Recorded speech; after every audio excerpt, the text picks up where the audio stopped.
Alright, so this podcast is going to introduce you to the concept of limiting reactants. I'm kind of just going to be introduced to it in this one. You can look at another podcast to see kind of how this is solved in chemistry, but this one is kind of just, again, going to be just an intro to what does limiting reactant mean, and why do we need to use it in chemistry. Oftentimes there's some products in chemistry that are much more expensive than other things.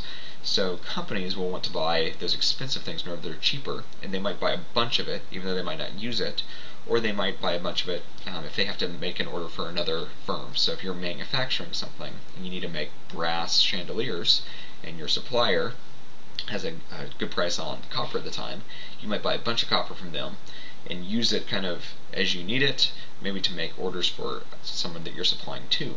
So limiting reactant is the idea that we can control how much product we make.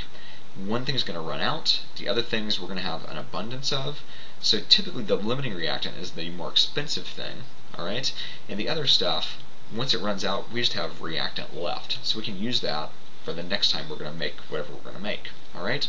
So our example today is going to be s'mores. So if we make s'mores, alright, it's nice and kind of cool out right now. A s'more really consists of, alright, it equals 2 graham crackers. I'm just going to abbreviate. So you have a top and a bottom, plus 1 marshmallow. And then we might say plus 4 squares of chocolate. So we might say 4 Hershey squares, so HS's. And you got marshmallows and graham crackers. So all of this equals 1 s'more. Alright, so kind of think of it as a chemical equation. 1 s'more equals 2 graham crackers, balanced equation, plus 1 marshmallow, plus 4 Hershey squares. Okay? So let's say you raid the pantry, alright? And you have, let's say, 20 graham crackers. And let's say your sibling raids the other pantry, and they find that you have 10 marshmallows. And you have one more sibling, alright? Parents are out of town, and you want to make some s'mores, and the other sibling finds that you have, let's say, 12 Hershey squares, right? So, the sibling that finds the graham crackers, maybe that was you, you're like, yes, we can make 10 s'mores. Alright? How come? Because with 2 graham crackers you can make 1 s'more, so if we had 20 graham crackers we could make 10 s'mores. And the other sibling's like, yes, we have 10 marshmallows, we can make 10 s'mores. And everybody is happy because you know you can have 10 s'mores, there's 3 of you, you each get 3, and then someone's going to fight and get 4, and the other 2 are going to get 3. Alright? The last thing is, the last sibling looks and finds, yes, we have 12 Hershey squares, we can make 3 s'mores. Okay? So separately, the first person thinks we can make 10, second person thinks we can make 10, third person thinks we can make 3. So the question is, how many can we really make? Alright? There's 2 different numbers here, one of them is correct, one of them is incorrect. So based on what our equation demands, we can really only make 3 s'mores. Alright? How come? Because if we need 4 Hershey's Kisses for 1, and we only have 12 Hershey's squares, not Hershey's Kisses, Hershey squares, we're going to run out of Hershey squares first. Okay?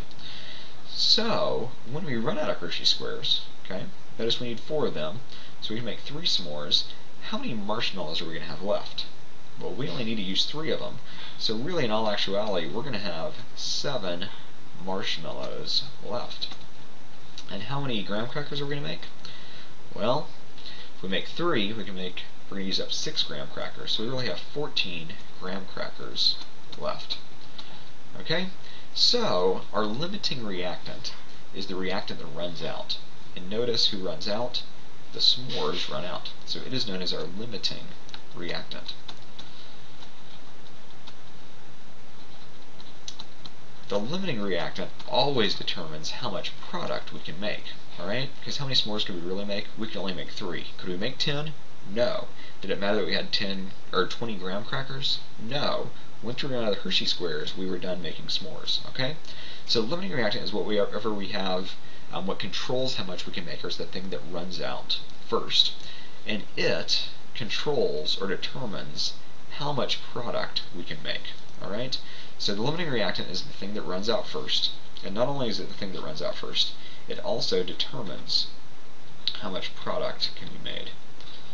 Determines amount of product. So again, this is just a conceptual kind of introduction to limiting reactants. Same thing happens with chemicals. If we mix a certain number of things, certain number of grams of this, certain number of grams of this, one of those things is going to run out, leaving us excess reactant. Okay, they're the things that are left over. And then our limiting reactant is the stuff that gets used up. So these are both excess reactant. And that is limiting reactants.